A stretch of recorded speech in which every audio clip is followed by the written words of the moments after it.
Rəqəmsal İnkişaf və Nəqliyyat Nazirliyinin kollegiyası ictimai nəqliyyatda daha keyfiyyətli xidmətin göstərilməsinə zərurət yarandığı bir dövrdə sərnişin daşıma xidmətinin davamlılığını təmin etmək və dövlət proqramında qarşıya qoyulan hədəflərə nail olmaq məqsədi ilə tariflərin tənzimlənməsi ilə bağlı müvafiq qərarlar qəbul edib və yeni tariflər təsdiqləyib. Qərara əsasən metro nəqliyyatında sərnişin daşınma xidmətinin tarifi bir gediş üzrə 60 qəpik müəyyənləşdirilib.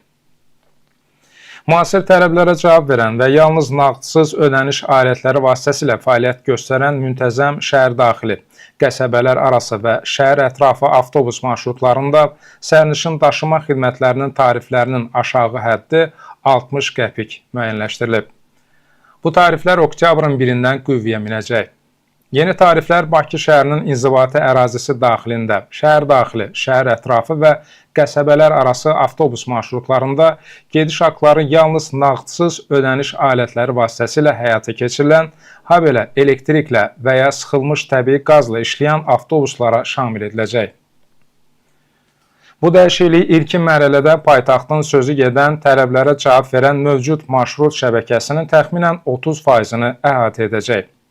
Tələblərə cavab verməyən marşrutlarda isə qiymət dəyişikliyi tətbiq olunmayacaq.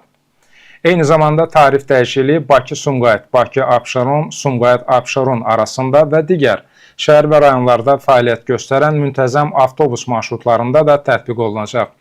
Bu dəyişiklik gediş haqqları yalnız nağdsız ödəniş aləti vasitəsilə həyata keçirilən elektrik, sıxılmış təbii qazla və ya 1 yanvar 2025-ci ildən sonra istehsal edilən dizel yanacağı ilə işləyən avtobuslara şamil ediləcək.